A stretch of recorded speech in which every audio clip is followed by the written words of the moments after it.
Hello everyone, welcome back to my YouTube channel expert guide guide. आज की इस video में हम बात करने वाले हैं बोस की तरफ से आने वाला प्रोफेशनल एंगल ग्राइंडर।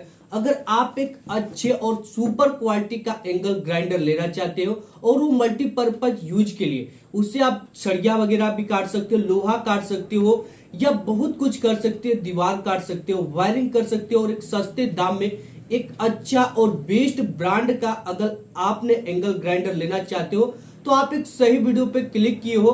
आपके सभी डाउट क्लियर हो जाएंगे आज की इस वीडियो में कि कौन सा एंगल ग्राइंडर लेना चाहिए, एंगल ग्राइंडर चलाने का सही तरीका क्या है, एंगल ग्राइंडर में क्या देख कर लेना चाहिए। तमाम प्रकार के आपके क्वेश्चन आज की इस वीडियो में समाप्त हो जाएंगे। तो आज की वीडियो में हम देखने वाले हैं बोस की तरफ से आने वाला सुपर एंगल ग्राइंडर, जो कि 670 वाट का एंगल ग्राइंडर है। और इसके मॉडल की बात करें तो आज की इस वीडियो में हम GWS 600 मॉडल की बात करने वाले हैं। ये देख सकते हो आप सुपर एंगल ग्राइंडर, तो ये है बोस की तरफ से आता है। इसका मॉडल की बात करें तो प्रोफेशनल एंगल ग्राइंडर GWS 600। ये GWS 600 अधिक सबसे ज्यादा बिकने वाला एंगल ग्राइंडर है, ताकि ये जो एंगल ग्राइंडर है 670 वाट का आता है। अगर आपके घर में बिजली नहीं है, इन्वर्टर है, तो भी आप इन्वर्टर से चला सकते हो। बहुत सारे एंगल ग्राइंडर आते हैं जो कि 800 वाट के होते हैं, 1000 वाट के होते हैं, 1200 वाट के होते हैं। बट मैं बताऊं कि अगर आप सरिया काटना चाहते हो या कोई लोहा काटना चाहते हो या तमाम प्रकार की दीवार काटना चाहते हो तो ये एंगल ग्राइंडर बेस्ट है। सब कुछ आपके सामने लाइव प्रूफ दिखाऊंगा, कैसे वर्क करता है, इसकी आवाज क्या है, नॉइस क्या है, आपको कहां से लेना चाहिए, ऑफलाइन लेना चाहिए या ऑनलाइन लेना चाहिए। अगर ऑनलाइन लेना चाहिए तो इसकी प्राइस क्या होगी, ऑफलाइन में इसकी प्राइस क्या होगी, आज की इस वीडियो में हम सब कुछ डिटेल्स में देखेंगे। ये पूरी जो रिव्यू होगी इसकी वो ऑनेस्टी के साथ होगी, क्योंकि मैं इसमें सब कुछ आपके करके दिखाने वाला हूं। कौन सा डिस्क लेना चाहिए, ठीक है, डिस्क भी देखो यहाँ पे यूज किया हुआ डिस्क है और ये विदाउट यूज डिस्क है। तो ये इसमें डिस्क आपको अलग से लेना पड़ता है, बोस कोई भी डिस्क आपको प्रोवाइड नहीं कराता है। सबसे पहले हम बॉक्स को अनबॉक्स कर लेते हैं। इसको हम ओपन करेंगे तो हमारे सामने एक सबसे पहले ऊपर रखा हुआ बोस का एंगल ग्राइंडर आता है, जो कि आपको यहाँ पे बोस का ब्रांडिंग देखने को मिल जाएगा। तो ये है बोस की तरफ से आने वाला एंगल ग्राइंडर। अगर इसके वेट की बात करें, इसके वजन की बात करें तो ये आता है 1.5 kg वजन का। और अगर इसकी आरपीएम की हम बात करें तो ये आता है 12,000 आरपीएम के साथ। और इसमें क्या क्या सावधानी बरतनी है, कैसे यूज करना है, ये तो हम अभी देखेंगे, ठीक है। तो इसके एक तरफ रखते ये है आपके पास बोस का ब्रांडिंग किया गया है। और इसके साथ बॉक्स में और भी क्या क्या चीजें मिलती हैं, तो आपको इसमें एक सेफ्टी गार्ड भी मिलता है। और सेफ्टी गार्ड के साथ साथ यहाँ पे आपको दो, अगर इस तरह का इसको नट कह सकते हो आप, ये नट मिलते हैं, ये 2 ठो, ये आपके डिस्क को कसने के काम आता है। और एक एंगल ग्राइंडर का आपको हत्था मिलता है।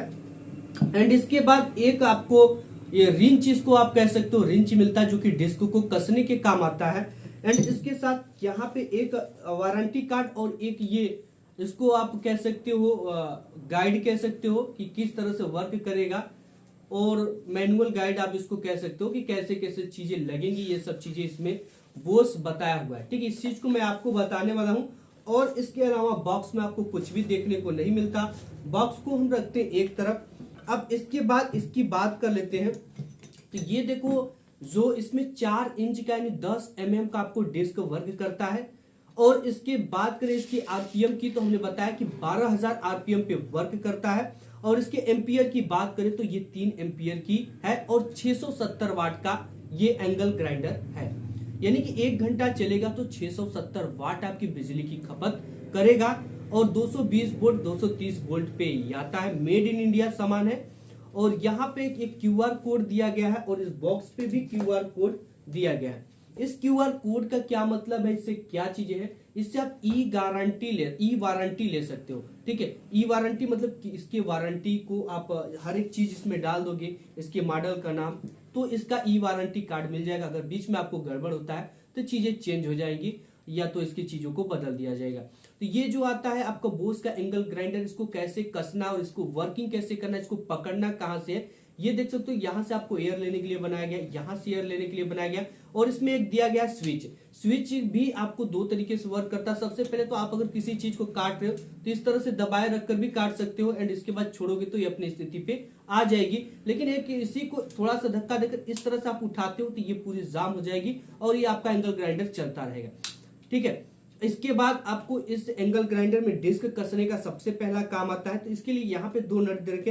अब डिस्क के लिए बहुत सारे लोग कहेंगे कि किस कंपनी का डिस्क लेना चाहिए। डिस्क लेते समय आपको दो तीन चीजों को देखना है। सबसे पहले आपको एक ग्रीन में भी डिस्क आता है और एक व्हाइट टाइप का भी आता है, और एक जो आता है वो आपका कत्थई भी कह सकते हो। ठीक है, वो कलर की आती है। यहाँ पर हमारे पास और भी डिस्क है, इन सब चीजों को भी मैं आपको दिखा देता हूँ। यहाँ पे ये डिस्क है, ठीक है, और एक यहाँ पे टाटा का भी डिस्क है, टाटा एग्रीको का। डिस्क लेते समय आपको क्या देखना है, देखो जैसे यहाँ पे जो टाटा का डिस्क है ये 14,500 आरपीएम पे वर्क करेगा। यानी कि जब भी ये 12,000 आरपीएम का आपका एंगल ग्राइंडर है तो इसके लिए जब भी आप डिस्क लोगे तो 12,000 आरपीएम से ज्यादा की डिस्क लेना है। अदरवाइज अगर आप 12,000 से कम का डिस्क लोगे तो ये चलते समय टूट जाएगा, और टूटेगा तो आपको क्षति कर सकता है। ठीक है, तो एंगल ग्राइंडर चलाते समय हर समय चश्मे का प्रयोग करें, और हो सके अगर आपके पास हेलमेट हो तो हेलमेट को लगाकर ही कोई वर्क करें, क्योंकि एंगल ग्राइंडर जो है अगर सेफ्टी नहीं रहेगा तो वो डेंजरस हो सकता है। यहाँ पे एक हमारे पास डिस्क है, और एक ये भी डिस्क है, और एक टाटा एग्रीको का भी डिस्क है जिसका यूज किया गया है। अब यहाँ पे हम बात करें कि हमने ये डिस्क अलग अलग क्यों लिया है और बेस्ट डिस्क इसके लिए क्या होगा। देखो आप किसी भी एंगल ग्राइंडर को यूज कर रहे हो तो सबसे पहले तो हम देखेंगे ये 12,000 आरपीएम का है। जो भी डिस्क लेंगे हम 12,000 आरपीएम से ऊपर का लेंगे। ये टाटा एग्रीको का 14,500 आरपीएम का डिस्क है, यहाँ पे रेड कलर में आपको लिखा गया। एंड यहाँ पे एक डिस्क है जो कि बिल्कुल नहीं चला इस एंगल ग्राइंडर में। अगर इसके आरपीएम की बात करें तो यहाँ पे इसकी आरपीएम जो है वो 15,000 आरपीएम है, 15,300 आरपीएम है। यहाँ पे ये रेड कलर में शो किया गया 15,300 आरपीएम है। बट जैसे ही मैं इसका यूज कर रहा था तो यहाँ पे इसका कट लग गया, यानी ये टूटने लगा। ठीक है, तो ये डेंजर हो सकता है आपके लिए। और यहाँ पे ये जो एंगल ग्राइंडर है ये देखा कि 1500 से 2,000 आरपीएम तक वर्क करेगा। यहाँ पे येलो कलर पे लिखा गया ब्लैक कलर से। तो ये इसका मैंने यूज किया तो इससे काफी अच्छा रिस्पांस मिला। और ये टाटा एग्रीको का जो 14,500 आरपीएम का, इसके आरपीएम से कम है बट वर्क अच्छा किया। ठीक है, और आप लेोगे ना तो ये जो धागा होता है इसका, ये काफी दूर दूर इसमें धागा देखने को मिलेगा, इसमें धागा काफी नजदीक देखने को मिलेगा, और सबसे ज्यादा नजदीक आपको टाटा एग्रीको में देखने को मिलेगा। एंड इसको यूज कैसे करना है, जैसे इसको कसना कैसे है, ये जो एंगल ग्राइंडर है सबसे पहले आपको सेफ्टी गार्ड को कसना होता है। ठीक है, सेफ्टी गार्ड को कैसे कसेंगे और कहां पे कसना है, देखो ये जो सेफ्टी गार्ड हम यूज करेंगे, स्विच जिधर है, ये स्विच जिधर है इधर ही हम अपने हैंड को भी रखेंगे, हाथ को रखेंगे, और इसको यूज करने से आपकी जो चिंगारी होती है, चिंगारी कैसे होती है, लोहा का जो चूर होता है वो आपके आंखों में नहीं आएगा, और कभी भी एंगल ये जो डिस्क टूटता है तो आपके चेहरे पे नहीं आएगा। इसको कसने के लिए आपको इस तरह से क्या करना है, ये स्विच की तरफ ये उठा होना चाहिए, और इसको इस तरह से देखो, ये जो है ना आपका ये नट जो लगा हुआ है ये सटीक इसमें सटा होना चाहिए। और इसको इस तरह से आप क्या कर सकते हो, थोड़ा सा ढीला कर लेना, आपका ये टाइट रहता है, और इस तरह से बिल्कुल दबा देना फुल। तो यहाँ पे जैसे ही आप दबा दोगे तो चारों तरफ से आप देखोगे कि ये जो बैठ गया है। अब ये तो सब बैठ गया, लेकिन इसके लिए हम पेचकस का यूज कर इससे पूरी ताकत के साथ कस देंगे। तो यहाँ पे हम इसको कस रहे हैं, क्योंकि अगर आप इसको कसोगे नहीं तो ये आपका निकल सकता है और डेंजरस हो सकता है, क्योंकि चलती हुई डिस्क पर जब ये गिरेगा तो कुछ भी हो सकता है। तो यहाँ पे आप पूरी ताकत के साथ इसको क्या कर देंगे, कस देंगे। यहाँ पे हम जैसे ही कस दिए तो ये हमारा स्विच की तरफ आ गया। ठीक है, इससे हमारे फेस पे चिंगारी नहीं आएगी। और आपके सामने दो नट देता है, नट को लगाते समय आपको ये खापा देखेगा, ठीक है, जाम टाइप का है। ये चीजें जो है नीचे जाएगी, क्योंकि ये इसको घूमने नहीं देगा बिल्कुल भी, इसलिए यहाँ पे एक आकृति दी गई है। तो यहाँ पे भी इसकी आकृति, इसमें ये जाकर इस तरह से लगेगा। ठीक है, ये चीजें अंदर जाएंगी, और ये उठा हुआ चीज जो है ये बाहर की तरफ रहेगा। ये जो उठा हुआ चीज है ये बाहर की तरफ, ये जो कटिंग है ये अंदर की तरफ जाएगा। तो यहाँ पे हम इसको लगाते हैं। ठीक है, जैसे ही लगाएंगे तो ये इसमें क्या हो जाएगा, जाकर बिल्कुल फिट बैठ जाएगा। यहाँ पे आप देख सकते हो कि ये इस तरह से गया, और ये यहाँ पे इसको इस तरह से थोड़ा सा आपको बैठाना पड़ेगा, ये बैठ गया। ठीक है, अब देखो ये बैठ गया।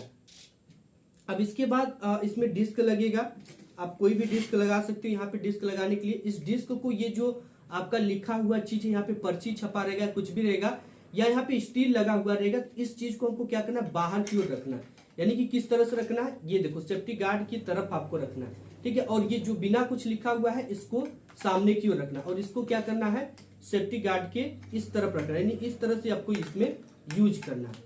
यहाँ पे ये बैठ गया इस तरह से। और यहाँ पे ये जो नट मिलता है ये भी मल्टीपर्पज के लिए भी आता है। अगर इसमें दूसरा डिस्क यूज करें तो आपको इस तरह से यूज करना पड़ेगा, बट इसमें हम ये वाला डिस्क कर रहे हैं, ये मेटल कटिंग के लिए है, जो लोहा काटने के लिए आता है। तो इससे आप दीवार भी काट सकते हो और ब्रश का भी यूज कर सकते हो। तो इसको देखो, ये चीजें ऊपर रहेंगी, ये जो आपका खाप टाइप का है निकला हुआ है ये ऊपर रहेगा, और ये चीजें जो है ये नीचे रहेंगी, और ये चीजें इस तरह से रहेंगी ऊपर, जैसे आप यहाँ पे देख सकते हो। तो इसको हमने यहाँ पे कस दिया, इसको कसना है, देखो इस तरह से हमने कस दिया। अब यहाँ पे हम कस रहे तो ये चीजें घूम रही है, तो यहाँ पे इसके लिए एक रिंच दिया है, ये रिंच है, ठीक है। अब इस रिंच को जैसे ही हम कसेंगे इसमें, तो आपको ध्यान देना, देखो ये भी अभी भी घूम रहा है। तो इसके लिए ही जो ये ग्राइंडर है, यहाँ पे एक आपको दिया गया है स्विच। इस स्विच को क्या करना है, पूरी ताकत के साथ यहाँ पे दबा देना है इस तरह से। जैसे आप दबाओगे उसको तो ये जो चीजें है ना ये जाम हो जाएगी। ये देखो जाम हो गया। अब इसको चाहो आप जितना उतना कस सकते हैं, ठीक है। इसको इस तरह से दबाना है, जैसे यहाँ पे मैं दबाता हूँ, और आपको ये जाम हो गया। और यहाँ पे आप इसको कितना चाहो पूरी ताकत के साथ कर सकते हैं। तो हमने इसको कस दिया एंड ये कसा गया, ठीक है। अब ये आपका रेडी हो गया चलने के लिए एंगल ग्राइंडर। इसका यूज कैसे करना है, और यहाँ पे इसका आता है हत्था। हत्था भी सेफ्टी के लिए बहुत ज्यादा जरूरी है। हत्थे के लिए कोई भी चीजें ऐसी मजबूत हो उसको इस तरह से पकड़कर आप इस तरह से काट सकते हैं। देखो काटने के लिए सबसे चीजें, इसको किसी चीज पर आप रखिए मत। जैसे मैं आपको थोड़ा सा एग्जांपल देता हूं, जैसे मैं कुछ भी काट रहा हूं, इसी को काटना है तो मैं इस तरह से, आपको नहीं काटना है, इसको इस तरह से काटना और इस तरह से चलाते रहना थोड़ा थोड़ा इस तरह से। जैसे मैं बताया इस तरह से आपको काट कर थोड़ा सा कट जाए तो आधा तोड़ दोगे तो इसका डिस्क का भी बचत होगा।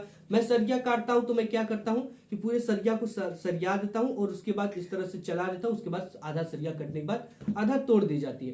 तो यहाँ पे ये आपको चलने के लिए तैयार हो गया। तो अगर आप इसे बाई करना चाहते हो तो देखो, आप अगर इससे मार्केट से बाई करोगे तो 2500 रुपया में एंगल ग्राइंडर मिलेगा, और अदर जगह पे अलग अलग रेट हो सकता है, ये चीजें नहीं कही जा सकती। फ्लिपकार्ट से बाई करोगे, इसे खरीदोगे तो 2700 रुपया में मिलेगा। एंड अगर आप अमेजन पे जाते हो तो सबसे सस्ता ये 2200 रुपए में आपको मिल जाएगा, 2223 रुपए में ये मिल जाएगा, यानी सबसे सस्ता आपको अमेजन पे मिलेगा। तो आप अमेजन से इसे बाई करना, 2 से 3 दिन लगेगा, डिलीवरी हो जाएगा। ये पूरी सेटअप हो गई। आपको मैंने बताया कि जब भी आपको ये डिस्क लेना है तो आरपीएम देख लेना है, इस एंगल ग्राइंडर से अधिक आरपीएम की होनी चाहिए। इससे आप 5 सूत की सरिया काट सकते हो, जो 16 mm की आती है, 20 mm की आती है, ठीक है। और ये 3 सूत का, 4 सूत का, 2.5 सूत का सभी सरिया को काट सकते हो, लोहे को काट सकते हो। इसमें ये अलग से आप डिस्क लेकर दीवार को काट सकते हो, जिसे वायरिंग करते हो, पानी का वायरिंग हो गया, लाइन का वायरिंग हो गया, किसी भी चीज का वायरिंग। और एक ब्रश का भी ऑप्शन आता है, ठीक है, वो कोई यूज नहीं करता है। तो ये पूरी तरह से सेटअप हो गया। मैं इसको चलाकर आपको इसको आवाज चेक करा देता हूं। ये देखो ये वाट कम है तो इससे इन्वर्टर से भी काम चल जाता है। थोड़ा सा मैं इसको लगाता हूं, लगाने के बाद आप इसको यूज करिए। तो आपके पास अगर चश्मा है तो चश्मा लगा ले, अगर हेलमेट है तो बिना हेलमेट का ना लगाए, ठीक है। क्योंकि जो ये चीजें निकलती है, काटते समय चिंगारी निकलती है, वो लोहे का कण होता है, आपकी आंखों में जाकर नुकसान कर सकता है। और आप एक खराब कपड़ा पहन लीजिए, क्योंकि वो जो चिंगारी लोहे की आती है उससे कपड़ा जल जाता है, कपड़ा पड़ने के बाद कपड़ा पे चिपक जाता है, जल जाता है। ये सावधानी आपको बरतनी है। तो यहाँ पे देख सकते हो इसकी आवाज जो है कुछ इस तरह से है। इन्वर्टर से यूज कर रहा हूं मैं, यहाँ पे लाइट भी थोड़ा डिम हो जा रही है। ये इसका आवाज है। इस तरह से आपको कटिंग करना है, कुछ भी काटना हो आप इससे इजिली काट सकते हो। तो ये अगर आप एक अच्छा एंगल ग्राइंडर लेना चाहते हो मल्टीपर्पज यूज के लिए, तो आपको बोस की तरफ से आने वाला ये बेस्ट एंगल ग्राइंडर है, ठीक है। आप इसका यूज देखो जब भी करना है तो बहुत सारे लोग यहाँ पे पकड़ लेते, बहुत सारे लोग यहाँ पे पकड़ते, तो आपको देखो यहाँ पे पकड़ना है, ठीक है। अगर कुछ ऐसा चीज काटो तो दोनों हाथ से थोड़ा इस तरह से पकड़ सकते हो। ये एयर वाली आपको पोजीशन आपको यहाँ पे नहीं पकड़ना, यहाँ पे इस तरह से पकड़ना, और आपके हाथ जो हो यहाँ होने चाहिए। आपका हाथ जो है इस स्विच पे होना चाहिए। स्विच का भी 2 उपयोग है, आप चाहो तो इसको इस तरह से भी रख सकते हो और इसको जाम भी कर सकते हो, ये चलता रहेगा। और एक बोस ने इसमें कुछ खास चीजें जो कि प्रोवाइड कर दिया है। अगर आप इसको चालू करके छोड़ देते हो, अगर लाइट आती है तो ये अपने से नहीं चलेगा, फिर आपको जो बटन है इसको लॉक से हटाना पड़ेगा तब ये चलेगा। तो ये काफी अच्छा लगा, क्योंकि बहुत सारे एंगल ग्राइंडर जो होते थे पहले लोग काम करते थे छोड़ देते थे, तो वो क्या होता था कि एंगल ग्राइंडर चलने लगता था और एक्सीडेंट हो जाता था। और आपको 3 प्लग का में नहीं आता, 2 ही प्लग में आता है ये। तो ये थोड़ा सा चीजें मुझे खराब लगी, क्योंकि 3 प्लग में आता तो अच्छा रहता। मैं आपको इसकी प्लग दिखाता हूँ, देख सकते हो आप, ये इसकी प्लग, इसको 3-in-1 प्लग, 3 वाला प्लग देना चाहिए जो कि पकड़ता है अच्छे से। ये भी काफी अच्छा से पकड़ लेता है, तो 3 कर देता तो अच्छा रहता। ये है बोस का एंगल ग्राइंडर। अगर आप इसे बाई करना चाहते हो तो आप निसंकोच इसे बाई कर लो, ठीक है। ये अच्छा है, अच्छा वर्किंग पे भी है। आज की इस वीडियो में बस इतना ही, मिलूंगा नेक्स्ट वीडियो में। अगर आप कहोगे तो इसके काटने की, इसके वर्किंग की क्या क्या पोजीशन है वो भी मैं वीडियो बना दूंगा। तो मिलूंगा एक नेक्स्ट वीडियो, तब तक के लिए धन्यवाद।